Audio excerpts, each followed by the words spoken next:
Now, usually, I try to make videos that inspire you to travel or chase your dreams, and I'd much rather you watch those.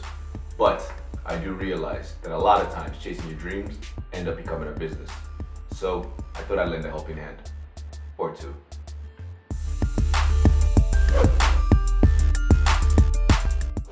How does a bond become a discount bond? All right, so this is really just a spin-off from the whole bond valuation conversation. So bond valuation, bond value, this will give you a fair amount of money that you should be willing to give up, all right, for a bond. But how does a bond lose value? A bond loses value, and then we call it a discount bond. Really, well, I should say in general, what makes a bond valuable is the coupon rate, obviously the amount of money you're going to be getting from period to period, and the closeness, all right, of a maturity date. So if maturity is 20 years from now, think about it. Like, if I'm interested in purchasing a bond from you, which is really when the whole discount bond and premium bond conversation is going to come into play, is because you've purchased a bond for, let's say, 20 years, 10 years, 30 years, but a lot of things can happen. A lot of marriages don't even last that long. So imagine there may be instances when you need the money, right? So are you going to lose out, or are you going to make out like a bandit? If the interest rate, okay, of the market goes up, you're going to lose out. It's that simple, right? The face value is going to hold up if the coupon rate and the interest rate of the market, they're the same. But think about it. Let's say the market right now is offering 8%. Just picking out a number, 8% interest. So if you buy a bond today, you're going to get 8% of the face value for, let's say, 20 years. It's all well and good. The kind of companies that usually have to raise money with bonds, they're, not saying that they're insolvent or that they're in trouble. That's not necessarily the case, but more or less, if you need to raise money through the public by issuing bonds, you probably don't have a lot of reserves, or, leveraging is another conversation, so you can do it strategically. But at the same time, my point is that there are instances where the people that issue bonds are not necessarily the most reliable companies, right? So you purchase the bond for right now the market's offering 8%, and you buy a bond from another company that's not doing very well, but they're offering you 11% on your money. Everyone else is getting 8%. You feel like, ooh, this is a great deal. Everyone else is getting 8%. I could get 11%.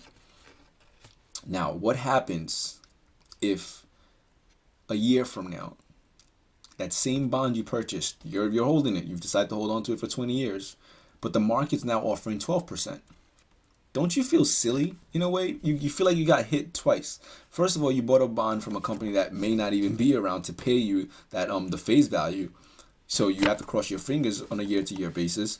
But at the same time, even the best companies now are offering a higher return than what you're getting. Okay? And 20 years is a long time. Let's say that's what the bond's for. 10 years is a long time. 5 years even for me is a long time. 30 years is a long time. Do you want to hold your breath for that long? There might be an emergency, so you decide, hey, I'm gonna let this bond go. It becomes a discount bond because everyone else is getting a better deal just from the market. If a fifth grader decides to purchase a bond from the market, they're gonna get a better return than you. So obviously, you're not going to get the same amount of money you pay for this piece of paper. Okay? It's really that simple, and that's when you want to do your bond valuation. But in general, the reason why it becomes a discount bond, all right, is it's very simple. The coupon rate that this offers is less than what the market interest rate is. Okay, so people are going to be willing to pay less for it. And then to compound your issues, the further it is from maturity, the worse it is for you, because other people realize, whoa. Don't you see what just happened here? It's only been a year and interest rates went up. What if it goes up again? And what if I need the money right away? I don't want to tie up $1,000 for, 18 more years, 29 more years, whatever the case is. Well, not 29. Well, 29 more years, whatever. Who cares, right? So, you have to think about is money being tied up, because that face value is incredibly important to you, but also the coupon is really important to you. If I can get a better coupon somewhere else, a better rate somewhere else, I'm going to go there. And, how much am I going to be without the face value? Because that's really the ultimate reward at the end of the day too, right? The coupon rate's really important, but the face value is also really important to you. So you could always, plug in the numbers. This is where you would look at the formula, all right, the coupon rate that you're getting, that you agreed on for this bond.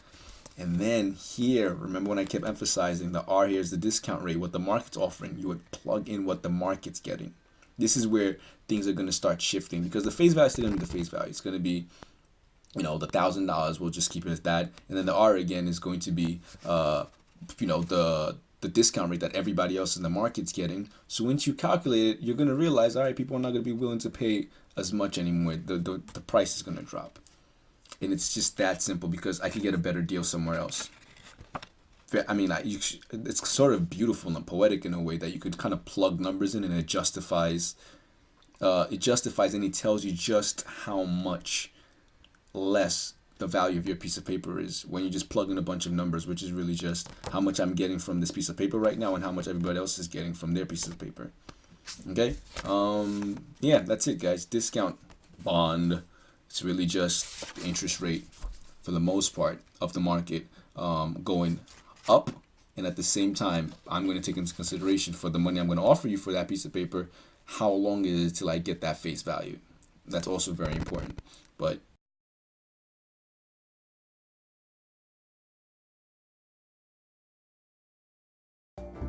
thank you so much for watching.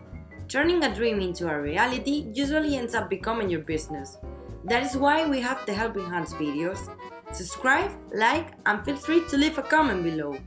Don't forget to follow us on Twitter and Instagram. Fans of Kindness, our Facebook page, is also waiting for you. See you in the next video. Until then, be your best and never stop learning.